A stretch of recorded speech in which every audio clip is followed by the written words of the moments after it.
എന്താ ചൂടല്ലേ! ഒരു സ്ഥലത്ത് ഇരിക്കാനോ നിൽക്കാനോ ഒന്നും വയ്യാത്ത അമ്മാതിരി ചൂടാണ്.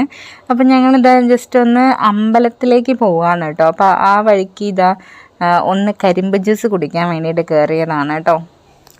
അങ്ങനെ ഇതാ അമ്പലത്തിലേക്ക് പോകുന്ന വഴി നല്ല വെയിലാണ് കേട്ടോ, പൊട്ടപ്പൊരി വെയിലാണ്, അത്രയ്ക്ക് വെയിലാണ്. അപ്പം നമ്മൾ ഇതാ ഞാൻ അതാണ് പുതച്ചൊക്കെ വരുന്നത്, തട്ടൊക്കെ ഇട്ട് വരുന്നത്, അത്രയ്ക്ക് വെയിലാണ്. അപ്പം നമ്മളെ കൂടെ ഇതാ കുട്ടേട്ടൻസും ഉണ്ട് കേട്ടോ. അപ്പം ഞങ്ങളിതാ തൃക്കളയൂർ അമ്പലത്തിലേക്കാണ് കേട്ടോ വന്നിട്ടുണ്ടായിരുന്നത്. അവിടെ ആറാട്ട് സദ്യയാണ് ഇന്ന്, ഉത്സവം അവസാനിക്കുന്ന ലാസ്റ്റ് ഡേ ആണ്. അപ്പം അതിൻ്റെ ആറാട്ട് സദ്യയാണ്. അപ്പം നമ്മൾ സദ്യ ഉണ്ണാൻ വേണ്ടിയിട്ട് വന്നാണ്. ഇവിടെ കണ്ടപ്പോൾ എൻ്റെ പടച്ചോനെ എന്തോ ഒരു തിരക്കാന്നറിയോ.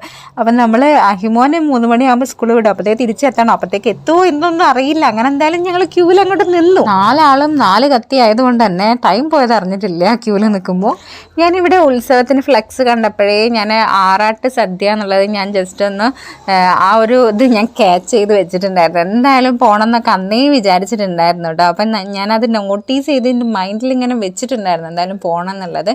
അപ്പോൾ ഇന്നാന്നുള്ളത് സത്യം പറഞ്ഞാൽ ഇന്നലെയാണ് ഞാൻ അറിഞ്ഞിട്ടുള്ളത്. എനിക്ക് മൈൻഡിൽ നിന്ന് ഇന്നാണ് എന്നുള്ളത് വിട്ടുപോയി. അപ്പോൾ അതാ തലേന്ന് കുട്ടേട്ടനാണ് പറഞ്ഞത് എന്നോട് ഇന്നാണ് എന്നുള്ളത്. അപ്പോൾ പിന്നെ എന്തായാലും ഇന്നൊന്ന് പോയേക്കാന്ന് വിചാരിച്ച് അങ്ങനെ പോയതാണ്. ആറാട്ട് സദ്യ എന്നൊക്കെ കേട്ടിട്ടേ ഉള്ളൂ, ഞാൻ അങ്ങനെ പോയി ഇവിടുന്ന് അങ്ങനെ കഴിക്കാൻ പറ്റിയിട്ടില്ല ഇന്ന് വരെ. അങ്ങനെ ഇതാ ഞങ്ങൾ ക്യൂലാണ് കേട്ടോ. അങ്ങനെ അത് ഓൾമോസ്റ്റ് ഞങ്ങൾ ഉള്ളിലേക്കൊക്കെ കയറിയിട്ടുണ്ട്. അപ്പം ഇനി ഏതാനും ആൾക്കാർ കഴിഞ്ഞ് കഴിഞ്ഞാൽ അടുത്തതായി നമുക്ക് കിട്ടും. അപ്പം ഞങ്ങൾ നോക്കുന്ന സമയത്ത് ഇലകളൊക്കെ ഇങ്ങനെ ഒരു ട്രിപ്പ് തന്നെ ഒരുപാട് ആൾക്കാർക്ക് ഇരിക്കുക കേട്ടോ. എനിക്ക് തോന്നുന്നു 1000-ന് അടുത്തോളം ആൾക്കാർക്ക് ഇരിക്കാം ഒരു ട്രിപ്പിൽ, അത്രയ്ക്ക് ഇരിക്കാൻ പറ്റും. പിന്നെ നമ്മൾ ഇരിക്കുന്ന സമയമായപ്പോഴത്തേക്ക് ഇലയൊക്കെ തീർന്ന് പ്ലേറ്റ് ആയിട്ടുണ്ടായിരുന്നു കേട്ടോ.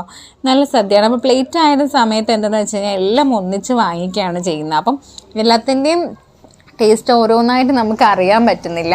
ഇപ്പോൾ സാമ്പാറാണെങ്കിലും അതിൻ്റെ മേലേക്ക് മോരൊഴിച്ചു, പിന്നെ രസമൊഴിച്ചു, അങ്ങനെ എല്ലാം കൂടി ഒരു മിക്സ് ആയിട്ടുള്ള ഒരു ഐറ്റമാണ് നമുക്ക് പ്ലേറ്റിലാകുന്ന സമയത്ത് നമ്മൾ വാങ്ങിയപ്പോൾ കിട്ടിയിട്ടുണ്ടായിരുന്നത്. എന്നാലും കുഴപ്പമില്ല, നല്ല സദ്യയായിരുന്നു കേട്ടോ. നല്ല പായസമായിരുന്നു കേട്ടോ. നല്ല പായസം എന്ന് പറഞ്ഞാൽ നല്ല പായസമായിരുന്നു. അപ്പം ഒരു ചേച്ചി ഓൾറെഡി എനിക്ക് 2 പായസം തന്നിട്ടുണ്ടായിരുന്നു. അപ്പോൾ ഞങ്ങളത് ഒന്ന് ഷെയർ ചെയ്ത് കഴിച്ചു. പിന്നെ ആ ചേച്ചി ഞങ്ങൾ കുടിക്കുന്നുണ്ടപ്പോൾ ഇനി പായസം വേണമെന്ന് വന്ന് ചോദിച്ചു. അന്നേരം ഞങ്ങൾ പറഞ്ഞു വേണം തന്നെ. അപ്പോൾ പിന്നെയും കൊണ്ട് തന്നെ അങ്ങനെ ടോട്ടൽ 3 പായസം നമ്മൾ കുടിച്ചു. ഞങ്ങൾ 1:30 ആയപ്പോഴാണ് അവിടെ എത്തിയിട്ടുണ്ടായിരുന്നത്. ഒരു 2:45 ആയപ്പോഴത്തേക്കും ഞങ്ങൾ ഫുഡൊക്കെ കഴിച്ചത് ഇറങ്ങാണ്. നഹിമോ വരുമ്പോഴത്തേക്ക് അവിടെ എത്തണം. കുറച്ച് എനിക്ക് ഡൗട്ട് ഉണ്ടായിരുന്നു കേട്ടോ, അപ്പോഴത്തേക്ക് എത്താൻ പറ്റുമോ എന്നുള്ള ഡൗട്ടിലാണ് ഞാൻ ആ ക്യൂ ഒക്കെ നിന്നത്. പക്ഷേ ക്യൂ നിന്ന് ഭക്ഷണം കഴിച്ചിട്ടും അവിടെ എത്താനുള്ള ഒരു കറക്റ്റ് ടൈമിൽ എത്താൻ പറ്റിയിട്ടുണ്ടായിരുന്നു. അപ്പോൾ ഓക്കെ, ബൈ.